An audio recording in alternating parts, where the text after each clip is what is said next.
Welcome, affiliated listeners, to another amazing episode of the Affiliated Podcast. And today we are going to be joined with a personal friend and an amazing person in the industry, Chris Encarnacion. So not only is he somebody that knows music, he knows praise, he knows video, he knows everything that you need to know, and is possibly one of the best dressed marketers out there. I think pretty sharp all the time.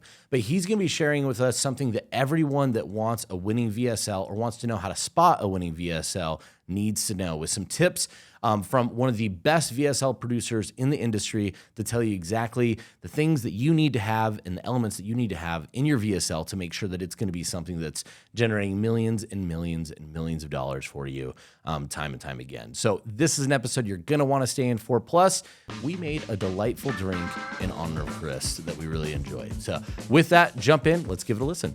Hey, man, how's it going today? Wonderful. Good. Super happy to be here. Good, dude. Well, honestly, we're really excited to have you here. And the great thing is I didn't know that you were going to coordinate with the drink that I got for you. So yeah, obviously a really good start. Yeah, I know. It's the beautiful. pocket square is built into it. It is. I love it. Well, so I think for this, you probably need to put the glasses on as we introduce just the beginning, because it's going to get the full aesthetic here. No, I don't want to be that guy. No, not for the whole podcast. Just for this introduction. Just for the introduction. I'll tell you when to take them off. So just to recap on this, with something we do special for people that come in guest, in studio, into our little area here, we make sure that we get a drink that isn't just a drink that's tasty and delicious, but some alcohol that's inspired by you. So for today, we have, I am going to butcher this. I should have you say the name. Can you give that name at the top there?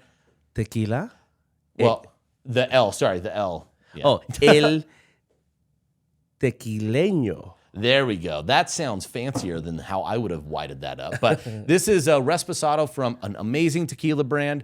It's a family that's been doing this for a super, super long time. And I chose a Reposado and a family-oriented brand tequila for a reason for Chris. First off, Chris is currently in what I'm calling the Reposado stage of his business. So he will explain his backstory in a little bit, but he went from starting something to getting it up and running, and now it's scaling at a beautiful operation. It's matured, it's aged, it's getting really, really tasty with additional notes that you didn't have when you're in the blitz at the beginning. Mm-hmm. And I chose family because I know family is super important to you, as they are part of your family or part of your company. They're part of your life. Everything is about family all the time. But we didn't just stop there, because we were having a cocktail today, and this is not a tequila sunrise or a tequila sunrise, but a tequila sunset that we're having today. Cheers. And that's why I did the glasses, because this is a classy drink to end a day. It's a little bit fancier, and you're a classy guy with the glasses. Thank you, sir. So Appreciate cheers on that. Cheers. Cheers. I've never made this before, so we'll see how it tastes. Ooh, oh, I enjoy that. That's delicious. Yes. And you didn't do this, so we know. Let's do it one more time. This is the way we do it. We go pa arriba, pa arriba, pa abajo, pa abajo, pa el centro, pa centro, pa dentro, pa dentro. I'm pretty sure I butchered all of that, but I like that I tried. So awesome. So now you can take the glasses off. Okay, thank you. We had a fancier drink, so you need to have the fancy look for it. That's where you're going. No worries. Yeah, that was wonderful. I felt like I was in Miami. That tastes is very tropical. There you go. Delicious. Well, so obviously you sip on that as you want, but it is early in the morning, so it's orange juice, so we're good. But getting things going, so we highlighted in the beginning a little bit, but you are a video master, and you didn't necessarily start there. And we're going to talk about some tips and exciting things that people need to know about VSLs. But before that, I want to kind of pull things back a little bit and go into the way back time machine and walk through how you went from being, I'm sure you weren't like, when you were growing up going, man, I can't wait to produce high-performing VSLs one day to sell things online, because they didn't exist back then. Right. But one, it wasn't necessarily your dream. So how did you find yourself in this role, in this position? And you can give us the abridged version, that what got you sitting in this chair today. Yeah, I actually had no idea I'd be doing video ever. I thought music was the path. I was the worship leader and director at my church in Central Florida. And I was doing that. I was in church 7 days a week. Monday practice for Wednesday, Tuesday Bible study. Wednesday was youth service. Thursday was practice for Sunday. Friday was devotional. Saturday was the car wash. And then Sunday I'm playing at 4 different services. Wow. Leading worship, playing the piano. And I did that for over, probably 15 years. So, Man. And then I worked in real estate, and then I worked in a studio as well. So I would produce for local talent that wanted demos or records or album, help them write songs, engineering. So that was it. 2008 happens. economy drops for real estate, it just crushed me. And a lot of my clients were members of the church. So imagine having to go to church and seeing people just... Not fun. No. So I told myself I never want to be in this industry ever again. So if I had to start all over again, might as well start something else. And had a little family get together, ran into my cousin Henry, who pretty much, he was living in Austin. He got reached out from a DR company that brought him in as a tech guy, back-end developer. And he was just like, man, I got to show you what people are doing with the internet. So just went to his house the next day. He showed me, well, you know, they had done something where they made like $300,000 or I think $1 million like in a month, something insane. Oh, wow. And I was just, I didn't even think you could make that much money. I mean, from that moment on, I just realized that's the future. That's the path. You know, hold the front door, forget it all.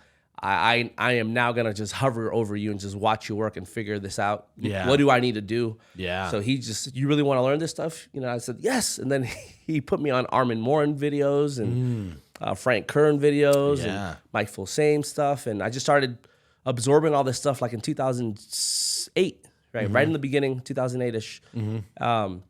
For months, a good 6 months of just watching videos and understanding the lingo. And then I was like, dude, so what do we do now? I learned all this. I'm here. And he's like, well, let's launch a couple things. But if we want to launch some stuff or launch an offer, we need to move to Austin. That's where I have all my connections. That's where, you know, the community is. And we just thought, let's just go for 3 months. Figure it out. Help get something launched and then just head back to Florida. We go and I just fell in love with Austin, fell in love with the community, the people, the industry. And I just couldn't see myself going back to Florida, and that's it. I made a life for myself over there. And then amongst our friends, we launched a couple of offers, about 3 of them. Did okay, not too shabby for 21-year-olds. But we were being guided and mentored by the people around us that were doing 6 figures a month, and just got interjected with that community. Everyone around us were doing amazing, and pretty much amongst us friends, working out every day, and people had other businesses going, and then those kind of came to an end, and then an opportunity presented itself where we were all just like, hey, let's all do something, you know, kind of thing. And then one of our buddies we worked out with every single day, Mike Chang, who's buff, and he was a talent. He lived in Houston. He moved to Austin to get it going with Dan. Dan moved from Boston to Austin to get it going. They got it pushing in the very beginning. I came in a little bit as a contractor to help out with a couple of VSLs, a couple of videos, but it wasn't really, I didn't even really realize I was making VSLs. I just thought like, oh, you need these slides connected to this voice. I have a microphone because I have a studio. I'll record your vocal and I'll just align all this and give it to you, and that's all you needed? Okay, great. Kind of things like that. And then I started realizing like, oh, this is the same kind of video that sold me a long time ago, when I had lost a lot of weight. And then I just realized like, this is what we're doing. This is DR, this is direct response. Okay. Started kind of getting into it a little bit, but I really came in more like customer service, kind of helping out with a couple things. And then the video person they had brought in, they completely just kind of quit. And then they were like, Chris, I need you to step in and just take care of the video. And at that time, I just, I was like, I don't really have a video background. I do music. And I mean, just aligning the PowerPoint slides to a voiceover, that's easy, right? But they wanted me to go into like, be behind the camera, take care of the YouTube channel, get it going. We kind of need full-blown video. Right. You're not talking just... You're not talking AI could easily replace it. No, You're talking like full video. No, and there was no one at the time, and I just said, I don't, there was just like, well, you do music. I'm like, it's not the same. It's like, well, it makes sound, so do videos. It's the same thing, Chris. They're blocks, right? Software. And I was just like... I'm sure our editor over here really agrees with you. It's like, same thing, no difference. Yeah. No, but it was a beautiful... I didn't realize... I had no idea that it would turn into this. Now I realize it was a complete blessing. It was amazing. And they, I thank them. I thank Dan and Mike because they really invested in me. They were just like, look, we trust you. You've been our friend for years. We need someone we can trust. So we'll help you get trained, and you're talented and we know you'd be great at this. And you know what we're looking for. You know what converts, because I had already previously launched 3 other little offers with my cousin. So I had an idea of what we're trying to do here. So they paid for training at a camera store in Austin. I don't know if it's still around. but Olympus cameras, they sent me over there a couple times a week just to learn about the cameras. Went over to Apple, learned about Final Cut. That's awesome. Yeah, and they really just kind of like, and then finally I started, I got the hang of it. It started, but I was only supposed to be there for a small amount of time. It was just like, look, just go get trained a couple weeks, come back, just hold us until we can find someone that really knows how to do this stuff. Bridge the gap, basically. Right. Yeah. And when they finally found someone that from the Art Institute that graduated, came in, they started making their videos, but then they were like, dude, we need you back in video. I don't know why, but the videos are not converting like the way, whatever. You're doing something that is converting over the other guy. I don't. And then when I looked at the videos, I was like, oh, this is pretty, but yeah, I mean, we're trying to convert the vision. And that's when I started creating the blueprint of all that. And, That's awesome. Well, we'll get into that, the blueprint. But I think I love that because, what a great journey, right? It's a journey going not from where you thought you'd be, but taking what the universe is giving you and capitalizing, and look where you are now, right? So that's always a great thing. And I tell people all the time, your story doesn't have to look pretty, but every single time you will seize an opportunity. The greatest, most success stories, they all are predicated on saying yes to an opportunity now. And when you say yes to that versus all the people that are afraid and say no, that's what starts that journey. So I think that's amazing and really cool they invested in you. And obviously it was a smart investment because I know you didn't say it, but the name of that company, which went on to getting sold and being very successful, was what? Six Pack Shortcuts. Yeah, there you go. So just throw that out there. Obviously hugely successful. So Six Pack Shortcuts, and you take that talent, and now you're starting to do that for some of the top producers again, and offer owners in the industry, which is amazing. So, I mean, the role grew. The role grew from just being the guy, and then helping manage the 13-person team, full production house, sets, actors, everything. And then when they sold, like all a decade of being there, I mean, it was like a little over, I think, close to 9 years. Yeah. And then, we'll round up to a decade. It's good. Round it up. Yeah, we're old enough. Time is getting so fuzzy anyway. What's a year? Just throw it in. Yeah. But it was honestly, it was some of the most fun I had. I mean, to this day, I miss it. Yeah. I mean, I'm happy that Dan sold the company because that was his goal. Yeah. And it was really, really scary in the beginning, but I just worked like the Grim Reaper was chasing after me. That first year was tough, but thankfully got past it, and now we're having a lot of fun. So really cool. Yeah, well, we'll circle back on that because I think one of the things I always love is that your story, and I was on talking to a different group just earlier this week, but your story is built off grind, of doing the work, going in, hustling, and doing something. Before you're successful comes a level of work. And I think oftentimes we all know there's gurus out there, there's people out there. We all would love it to be as easy as just smashing a button and making money and changing our lives. And there are times that temporarily you could find quick amounts of money to temporarily make something, but it's never sustainable. The sustainable success comes through grinding hard work. If you aren't just doing something every single day, getting better at it, failing over and over again, you're not gonna get there. So we'll get there in a little bit. But before that, you'd mentioned you've been in video now much longer than you never thought you would because you never thought you'd be there. Yeah. But you've been converting videos for a really, really, really long time. And I love that you said something in there. They're pretty video does not necessarily mean that it's a converting video. So that's a beautiful transition into what does make a converting video. What are some of the things that you do? We can't give all your secrets away, but if there's some stuff that you could share that really change and that you have to alter when you're going from, we could say like cinematic video that maybe looks great and editors and people at Cannes will think is beautifully shot and edited, to something that really truly converts. So if you want to start off, what's maybe a big one that you really focus on that starts changing to something that converts? The most important part of the video is the first 5 seconds. I mean, first 5 seconds, okay. First 5, I mean 5 to 30. I mean, that whole first 30 seconds is huge. First minute is huge, but I mean, the first 5 seconds usually have a huge drop off, about close to, sometimes it can get as high as 85% of the people just fall off the video. And a lot of times, a lot of people, when they make their VSLs, they're focused on the mechanism, focused on the USPs, focused on, and that's great, and that you want that to be dialed in. But if you've got 85%, 87, 90% of the people leaving, they're not even going to get to that part. Yeah.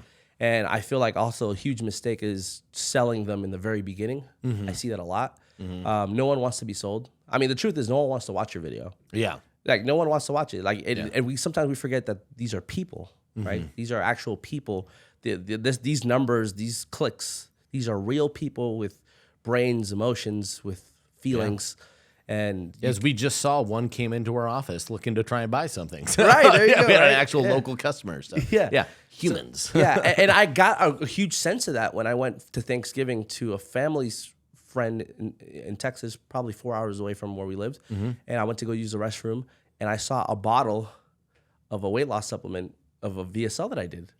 So and I was just like, oh my God, like it just kind of threw me off. And that was the first time I realized, like, oh, these are real people. It is a wild experience. I remember the first time my grandfather bought a ClickBank product, and like I was like looking, I was like, where did you get this? And one of the funniest things, he's like, let me tell you a story. And I was like, I know this story. Like, right. Yeah, exactly. Yeah. And but so speaking of story, story. Yeah. That's the most important part, is storyline. I always say that the people that we're targeting, they're not wanting to. They don't even know they're gonna buy something. They're not ready. They don't have their credit card out with that. I'm ready to buy. Right? They're just looking for information. They're surfing the net, surfing the web, or maybe looking through their emails, and they run into something that kind of has a big claim sometimes, but it's backed, right? But it's just like subject line or whatever it is intriguing. It's curiosity. Hey, learn how went from 220 pounds to 160 with a 7-second. I don't know, right? Yeah. All of that is very uncompliant, what you just said. Right. I know. But I'm just letting you know. I know. Compliance, it's okay. It's just theoretical. We don't know. Yeah, no. But what I'm saying is, like, that curiosity, or so, that curiosity that they see in the subject line. Oh, I've been kind of trying to lose some weight. That seems so. What is this about? They click. This person tells their story a little bit, talks about this or that. Oh, wow. So what did they do? What did they find? Oh, it's natural. Let me get some more information. They click through. They watch this video, and boom, right?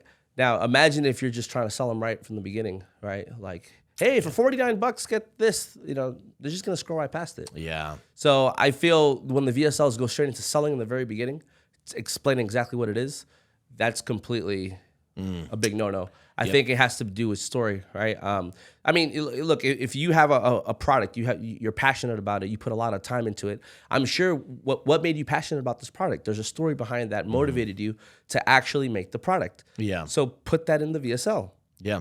There's times where I have clients come to me and I see their VSL, and then I ask them, so what made you want to do this product? And they talk about how they were really, really sick, and then they have even pictures of them in the hospital, and then that really motivated them to do something. Beautiful marketing right? images, right? And I'm just like, why is this not a part of your story? Yeah. And they're like, you think that would work? I'm like, yes. Like, what do you do? Who wants to hear about that? Everyone.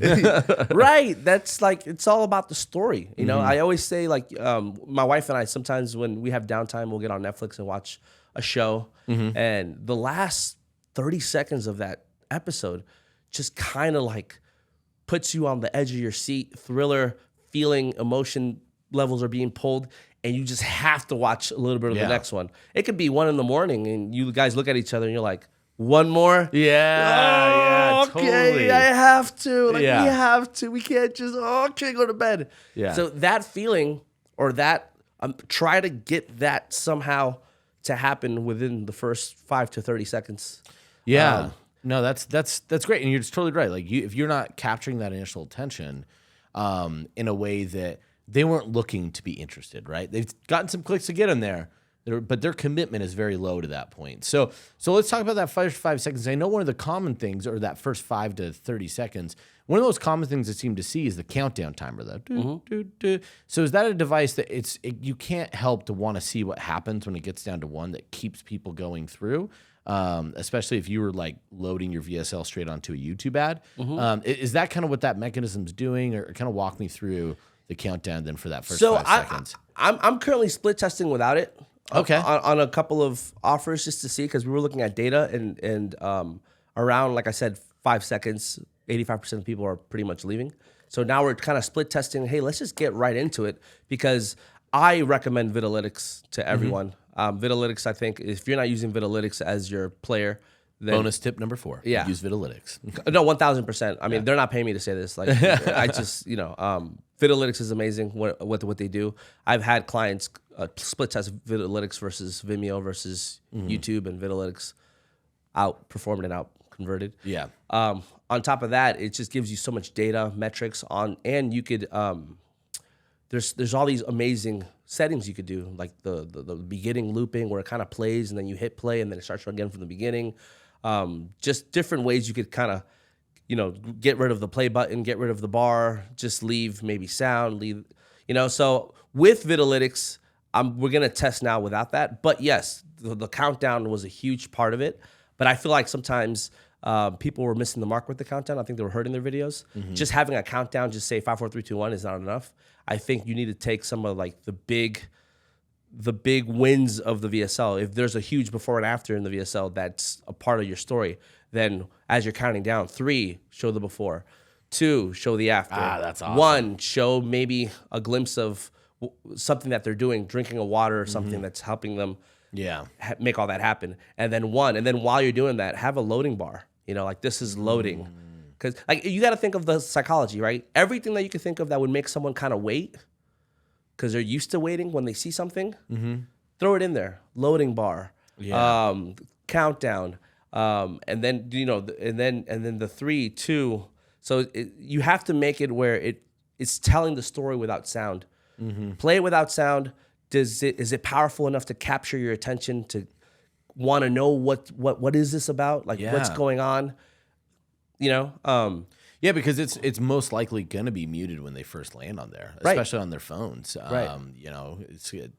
No, that makes a lot of sense. I love the idea of putting the images or starting to bring that into the countdown loading bar, because was it in Alchemy that Rory with Ogilvy, Rory McDonald. Sorry, I'm forgetting names. But he talks a lot about one of the biggest things they've done is giving people expectations. If they are not in a period of not knowing completely, right? I don't know when things are going to show up. I don't know when my bus is going to get here. I don't know what a delay actually means. As soon as we have that, we are so more willing to wait and pay attention. So a countdown that gives you images to be interested in, a loading bar, you're totally right. It lets us as humans say, well, okay, this is within my realm of expectation. I'm now willing to be patient. I think a lot of times people think that our attention spans are so much lower, but I can't remember who I was talking to that they said, no, that's not the case. It's not that our attention spans are lower. It's that we could discern and process information so much faster. So if there's nothing telling us to wait for more, we'll quickly decide not for me and move on. Not because our attention span's so short, but because I have so many other things I could go to so readily available that will give me exactly what I'm looking for in that moment. Right. So I love that you're basically building patience in to get to the dramatic thing. So it is all psychology. Like, what are the things that make you just unconsciously make these decisions, right? Yeah. Seeing a loading bar, you're going to wait a little more because you know something's loading. Yeah. Seeing the before and after right there, you're like, oh, wow, if she was able to do that with this information, then I need to know what it is. Because if I just want to lose 20, 30 pounds, I don't need to lose 80 or 100 pounds. I mean, I'm just right. Yeah, totally. Throwing this again, I was giving you a hard time. Yeah, it's not about compliance. You're right? not selling anything, so you're fine. We could say 100 pounds in 2 days. We removed her legs. It was crazy. Right, but yeah, pretty much. And another. So now with Videolytics, we're testing no 3, 2, 1, going straight for the hook. Right when they see it, because again, 5 seconds, there's a huge drop. So we're trying to get those people to get hooked a lot quicker, because by the time the countdown's over, those people are gone. Yeah. So now we're testing that, and then we're also testing the delivery of the video. Sometimes the cadence of it. I've seen a lot of videos where the cadence is a little slower. Gotcha. So you're talking literally the beat of the music, the frame pace, things like that. Well, just also the delivery of the voiceover. Sometimes a great voiceover, a great voiceover. There's power in the silences. So example, now, as we understand this, and we talk about this. So that's great for storytelling. But I think for VSL, that's just dragging out so much time, and we're fighting against time because we're losing people. So I think with now we're testing getting rid of the 3, 2, 1, and then cutting out all those spaces. We're pretty much now almost like a TikTok style, because you know how rapid cuts. Yep. And then I would say it would be beneficial to take the whole VSL and make it faster. I would say take it and probably, as long as it doesn't sound super artificial where you lost the natural sense of it. Yeah, they sound like Alvin the Chipmunks. Right. I would say like around 5% faster. I mean, you'll probably shave 8 minutes from it. So you're getting the key parts of the video that would hook someone delivered to them faster. Yeah. So instead of them having to wait longer to watch that, so you're actually hooking them a lot quicker and they're seeing the information. Because I feel like once you get past that initial phase where you hook them in, and you're able to, give them quality information, thriller music, images, and you're playing with all these elements, they end up going into what I would like to call a trance state. And once the trance state happens, people usually, I'm already committed. I've seen this much. I really want to wait for that, for what is the answer, because I'm already here. Like, I'm almost there. Like, what is it? I want to know, right? Now, time is absent from them. Just like we mentioned in the Netflix thing, when you're in a binge fest, time becomes irrelevant to you. Right. It's just finishing to the end. Right. So, yeah, you're right. If you could get them in that locked-in trance where time means nothing, now a 60-minute, 45-minute VSL, which if I told somebody, would you watch this 45-minute video, they'd be like, hell no, I will not. You could not pay me to do that. I thought the same. Well, I thought the same. Like, I got sold with the VSL. Like I mentioned that. Like I was 17 years old and I got cheated on. By, I was a church boy, so there's things that I wasn't willing to do, and I just got whatever. Yeah. So their loss, right? But that I would agree. Yeah. But I was a pretty heavy kid. Yeah. So that drove me insane. Like I actually think I went a little crazy. I think I envisioned myself just becoming that amazing looking person and them seeing me 2-3 months later and their jaws just dropping like that. Yeah. I wanted that feeling to the point where I told myself, you know what? I'm going to run every day for an hour, even if I'm tired. Either two things are going to happen. I'm going to lose weight or I'm going to die. Like I didn't care. Yeah. But I wanted that to happen. I've had these same thoughts in some capacity. It's like, I'll just do it. I'll do it. I'll just do it. I'm going to die. But, I found myself. You get a mile in, you're like, I'm not going to do it. Not going to do this. I found myself on Google just looking, how do I burn fat? How do I get abs? And then I ended up running into Truth About Abs VSL. It was just a PowerPoint. Yeah. Words on the screen. I didn't know what this was. I was probably 17 or 18 at the time. Yeah. And I'm just reading this thing along, hearing the voice, and then in my mind, I'm just picturing myself pinching myself. I'm picturing the feelings, these emotions. And then when the VSL was over, I had the conviction, this is what I need. This is the answer to fix what I need to fix, to get where I need to get. And I ended up losing 85 pounds like in 2.5 months. That's awesome. Yeah, and then I did get what I wanted, you got to go show her. And I got the phone call. Yo, she's in town. Oh, I'm going to come bring some DVDs over. Yeah. That's awesome. And then just be like hey. Yeah. Anyways, bye. Yeah, that's awesome, man. Kind of, but I just realized those feelings that I felt, that conviction that I felt, those visions that I was experiencing, just hearing these words and reading this, I realized I need to create that in everyone that watches this video. Yeah, I need to get them to a state of feeling that this is the answer. I always tell people, I don't tell people, but let me give you an example, right? Yeah. So real quick, don't say anything, but just say your favorite color without saying your favorite color out loud. In 3 seconds, ready? 3, 2, 1. Okay? All right? Right? Yeah. Now, really quick. Now, I want you to envision your favorite memory, right? In 3 seconds, whatever it could be. It could be your child being born. It could be anything. Yep. 3, 2, 1. Okay. Now, really quick, did he say anything? No, right? Now, did you hear yourself say something? Yeah. Yeah, definitely. Right, but so who is he inside of you that hears you speak when you're not speaking?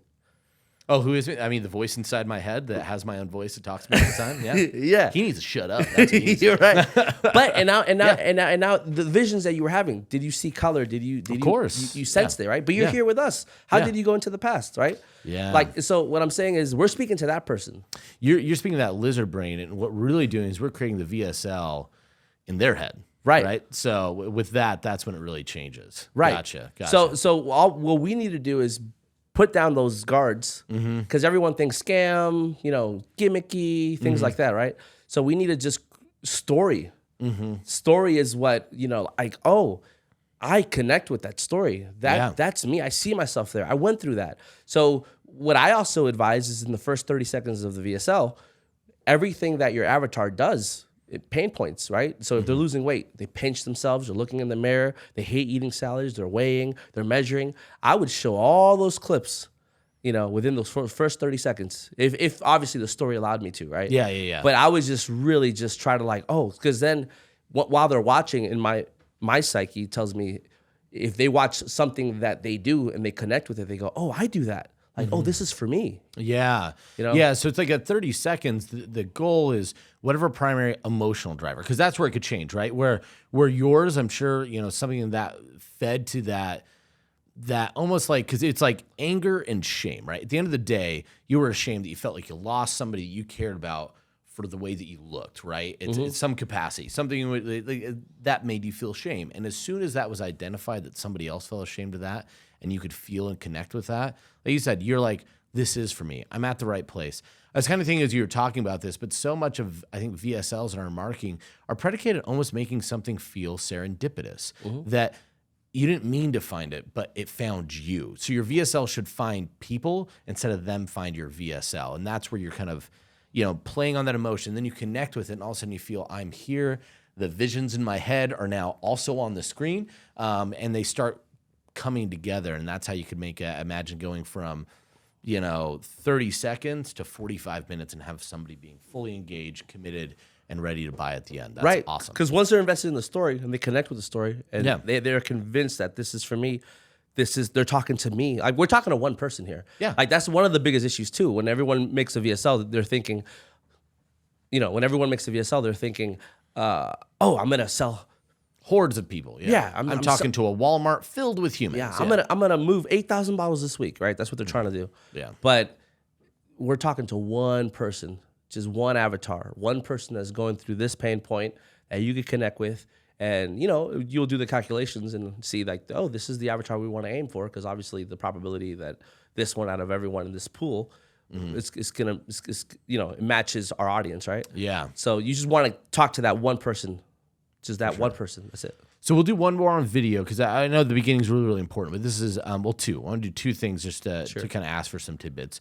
Real quick, if you'd let me know, like in that 30 seconds, when people are trying to get that emotional lever, what's one of the big mistakes when they're trying to elicit pain or they're trying to create drama and pull that out that you see people make in that first 30 seconds to minute, oftentimes in VSLs? I honestly think, some are able to make it work.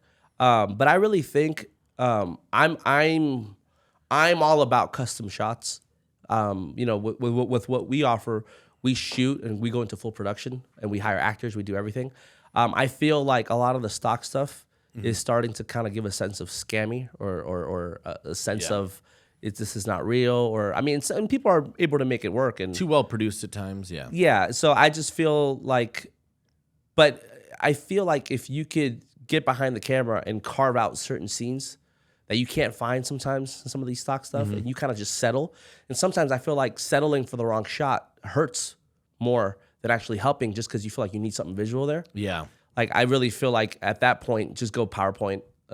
You're doing more damage than good by using the wrong clips, wrong effects. We're trying to build trance. So a lot of the times I call it distortion. When you're distorting the trance by adding things or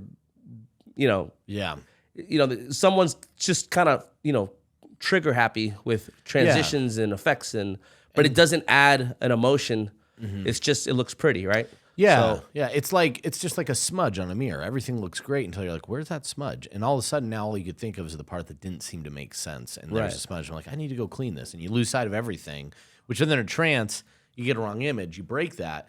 Now they question everything they're seeing afterwards, right? And you can lose that. That makes a ton of sense, right? You have to go frame by frame, because any little frame that creates a distortion, like if there's a glitch in the video, if the lights just cut off and then something else comes on, any little thing could completely just take someone out of trance and they're done. I love thinking about it as a trance. That's a really, really good way to think about video. Definitely a good tip. So the last thing I wanted to ask you about was just tips around music. So obviously, this is your passion place, right? This is where you started, was on the music side, and then video came later. So with music, I think it's one of those things that, and I'll be fully, honest here. I don't tend to think about it in terms of VSLs or videos, but I know it's super impactful down to like the rates per beats per minute, things like that could dictate certain emotions and human responses. And as someone that loves music, I know how powerful it could be on my emotions. But I have no idea how that plays a role in how you could control that in a VSL. So any tips around that, I'd be super curious to hear. Selfishly for myself, Chris. I don't care if there's anyone listening. This is what I want to do. A huge mistake I see is someone just grabbing a song and and just grabbing something that it fits and literally copy pasting that same song all the way to the end. That just makes everything very monotonous and just kind of annoying after a while. You want it to feel fresh. And the best way to make it feel fresh is pretty much switching the song every 2 minutes. Okay. And I would say after probably the 4th or 5th song, you could then, if it still feels like it should belong, you could then copy and paste that whole looping of those 5 sequences, right?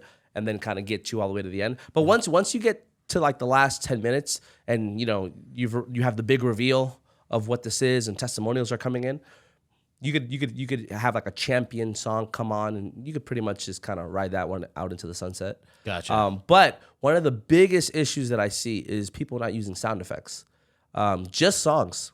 When visually when you see someone pouring something, hearing the pour. When you see someone walking, hearing the steps. When you see someone opening or closing the door, hearing the swing of the door, hearing the close. That allows the viewer to get submerged into the video and become almost one with the wave. You feel like, if you got headphones on and you're watching this thing, you feel like you're in there, almost like watching a movie, right?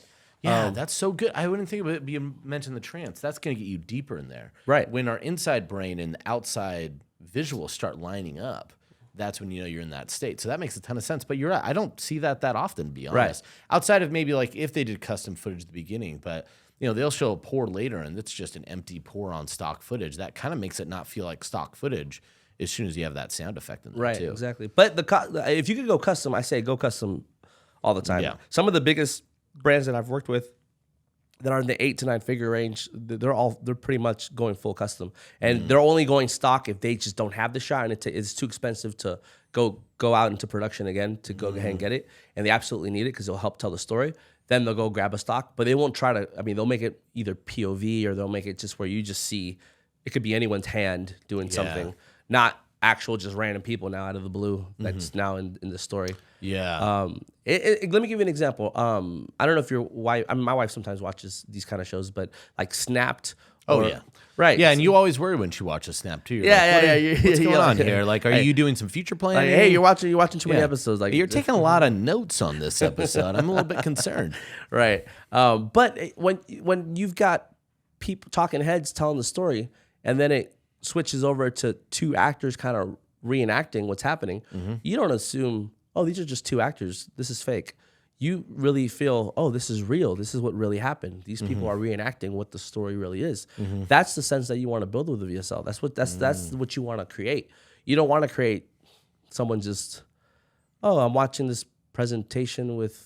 Yeah. You know what I'm saying? Yeah, because you're farther removed. Right. And those snap moments, even though it's like horrible acting and it reminds us of 60 Minutes back in the day and stuff like the Dateline. Right. Yeah. But you're in it. But yeah, because they do all that pre-frame work, by the time you get there, you don't care how bad of actors they are. You just want to see what feels real. I want to know where the knife fell when he stabbed her 8 times. You know, like, I want to see that. So, like, totally get that, especially in the true crime realm. That makes so much sense for VSL, though. It's like, how do you create a way for them to disconnect? And this is really brilliant because I don't hear a lot of people talk about this, the VSLs. They talk a lot about the copy. They're like, great, go hire somebody. What are they doing, right? I don't even know. But that's so huge because you're really trying to get them in the video almost, right? How do you get lost in that the sound in the video along with the copy? That's really awesome. See, I'd say like 5 or 6 years ago, this was like the industry standard, right? You have a TSL, you test this TSL, the TSL is working, great. You just need a video. Like, you don't really have to spend a lot of money. Just get a quick voiceover, just get some stock, just make it as cheap as possible. You'll get a bump, right, in conversion. I don't see that happening anymore like it used to. I'm seeing sometimes the TSL out convert the VSL. I'm seeing sometimes it just break even. I just feel like, and it's really hard, right? Because in order to take that really big swing to go custom, to go, doctor talking head on camera, just give that sense of this is real. I mean, there's a huge investment attached to that. So yes, I'm not saying don't test your copy. Yes, test it, TSL, great, and then decide whether you want to take that huge swing. And if you're ready for it, then go ahead and take it. I think deciding not to take it or just wanting to just draw the line here because of budget could sometimes hurt. I've seen also how visuals could hurt the video versus it actually helping the video. Yeah. So I would say just test your way to the bigger thing, right? Yeah. Yeah. Well, it's, I was going to talk about something else, but I really like where you're going with this. Then we'll finish with just how to hire the right video guy. But one of the things I've noticed is that TSL to VSL switch, like you're right, about 5-6 years ago, it was easy. It was just, that's what you did. It worked. People would test the TSL. And now even a successful TSL, even to high production VSL doesn't necessarily translate to success. But I think it's because what you're talking about, which we don't necessarily see, a TSL when read is skimmed. No one reads a full TSL line by line. Very, very rarely. Most people are bouncing around the page. So I have to attract so much more attention that pulls you in to read something, but is also super skimmable. So it's redundant. It's going to say a lot of the same things twice. It's going to over-sensationalize. It's not going to be in a POV at every single time.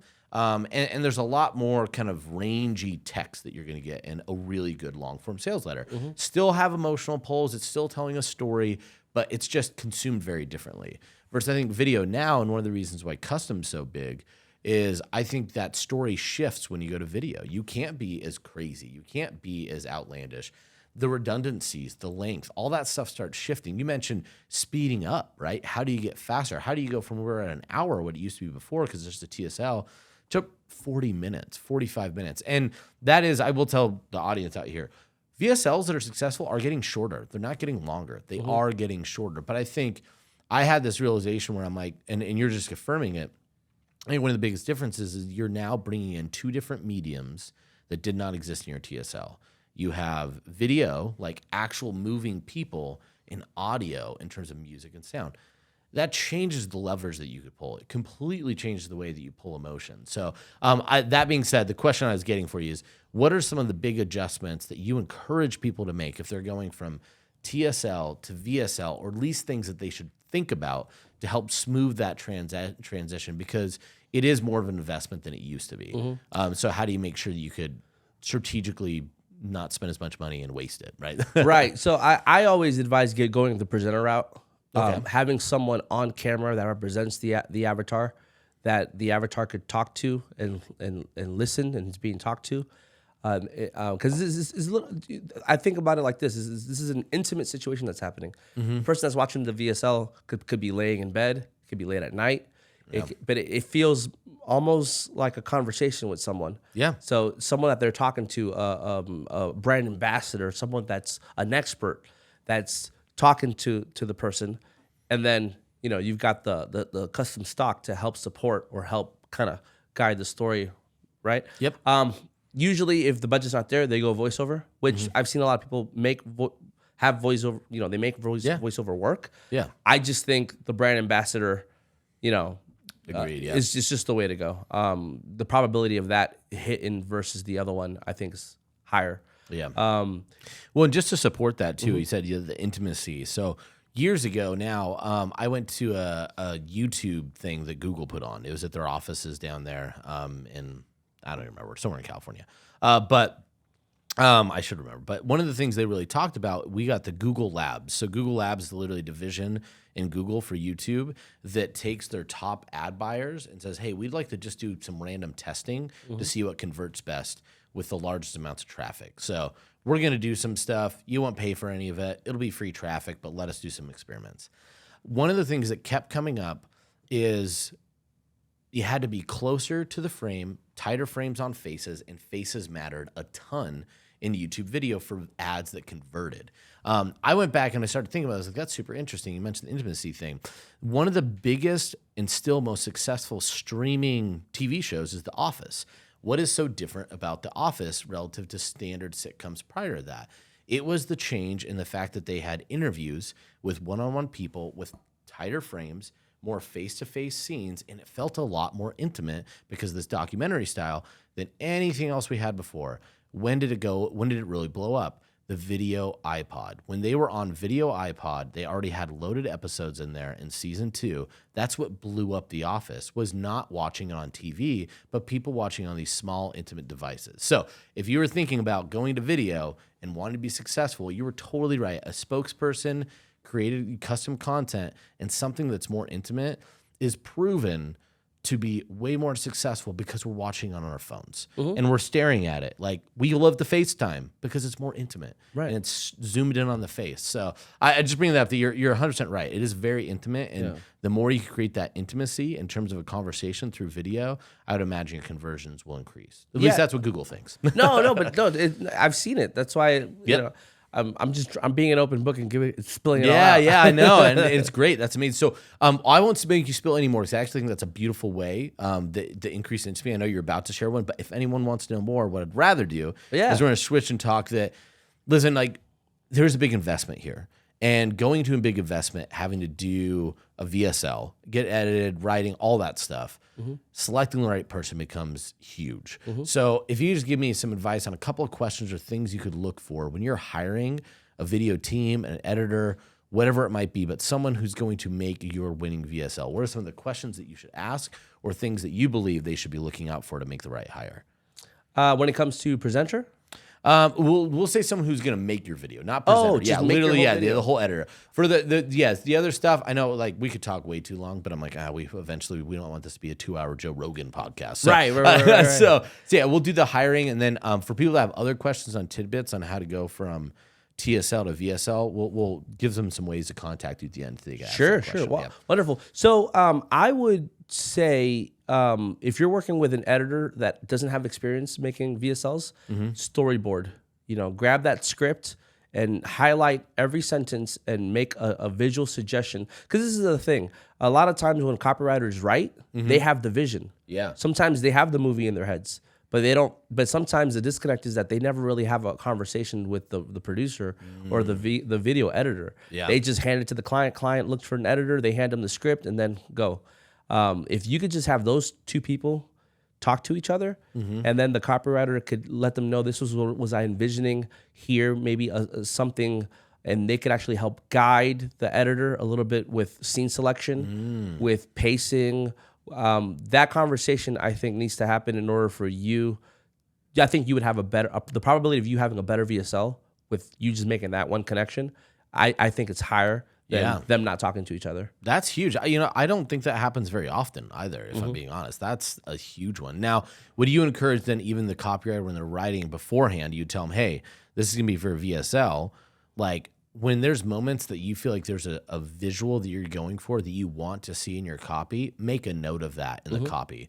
Yeah, I could tell you I've never heard a client say that they did that, but what a brilliant idea. That was part of the SOP over at Sixpack. So when I'd get delivered a batch of 15 commercials, I'm just reading text on paper. Yeah. And now it's me. I have to be the creative director in creating this visually. But we made the mistakes of actually getting the commercials done. And when we give it back, the copywriter would be like, oh, that's not what I was thinking. I was thinking this. And I was like, okay, so now we have to go back into production. So then we just added that one meeting before we went into full production where they just they had the packet, I had the packet, and we started making notes. And while they spoke, this is what I was thinking when I wrote this, when I wrote that, when I wrote this. And we started making exactly what they wanted. That is this always happens in podcasts. It's like sometimes these simple things that someone says, I'm like, that might be the most impactful thing that changes a lot of people improving their success with VSLs. Just make the copywriter talk to the video. And sometimes before they even, and if you're going to hire a copywriter, go ahead and source out who's going to be the producer and have them just have a conversation, because sometimes the producer could do things visually that the copywriter doesn't know that could help support and maybe the copywriter will go another angle. You know, you never know. I mean, we could easily hire an actor and throw a camera at them and do something, or have them do something, or have them use props or wear a prop, or you know, wear an outfit or represent something that could help, or you know. Yeah. No, that'd be so. I mean, it seems to me then that like one of the ideal things would be have an editor that also has the copywriter, or knows the copywriter, or almost have the video person or the copywriter be recommending that, so work together. Like, do you work with some copywriters pretty regularly? I do. Yeah, and we have a great relationship, and we do a lot of great stuff together. And now in house, we've got a couple copywriters now too that we're working with. Nice. But if they know each other, magic, because there's a synergy there. There's right. But if they don't, just them having that conversation, storyboarding, highlight every sentence you can. Sometimes what you could also do is you could create a chart, 2-sided chart with boxes for every sentence, and then on the other side you can have the visual notes. So literally every sentence you have a visual note of what you would like to see. So now the editor could come and see, okay, for this sentence they're wanting this, so he could go ahead and pull that image, and then or pull multiple images that represent that, cut them in, you know, nice transition, use some sound effects. So. No, I really like that. That's amazing. Just like I said, I think you're going to spend so much to get this stuff done, especially in this day and age. You might as well put in some of that front end work to make sure that it's done as well as possible. So that's great. So, well, cool. So, well, as we kind of go through this, like obviously shared a lot of, like you shared the fingernail of your whole hand of tricks that you might have. So, and things make, so for those out there that are looking for a great VSL, they might have some questions for you. Kind of two parts of this. One, who is the ideal client you want to work with? What are the kind of people that you're really wanting to engage with, the businesses you want to build VSLs with? So somebody might want to talk to you, but maybe they're not a great fit, so I'll give you the opportunity to do that. And then if somebody fits that criteria, or they just really want to get a hold of you, if you just tell me how they could get a hold of you, that would be fantastic. But first, tell me who should be getting a hold of you. So currently right now at the size that we are, our ideal client is someone that's doing, you know, around $2 million a year, because we could, you know, making one VSL is beautiful. Yeah. But in order of scaling, you have to move quickly with new intros, new hooks. I never say deploy one video. I always say deploy at a split test. Have 3 different intros ready to go from the gates. But on top of that, you have to be able to move and pivot really quickly. So usually clients at that level, they have the budget, they've got the copywriters on staff to create enough scripts to get us moving quickly to help them get the needle moving even faster. And it just works beautifully. And the thing about us is what I created was an in-house full production company. A lot of those companies that are doing around 2 million, they don't have, if they have an internal team, they probably have 1 or 2 editors, but they don't have a full ready to go production company. No way, yeah. So I wanted to create the wing that Sixpack had, the full editors, production, the producers, ability to get actors, locations, and I wanted that to be accessible for any company that's ready for that leap, where they don't have to invest in equipment, getting the right people, training. They could just contact us. They could plug us in like a Lego chip right into their company, attach us like a wing, and then we could just service them and get them, you know. Dude, that's amazing. Especially I think like, man, I'm sure Dylan could probably put some very large number on all the amount of money that we've invested in all that production studio and editing and video work for our own content. Oh, it's 6 figures with like the right gear, the right person, and if it doesn't work out with him, you got to find someone else, and they got to come in, and they probably don't even know what word conversion means sometimes. So it's tough. It is a big undertaking.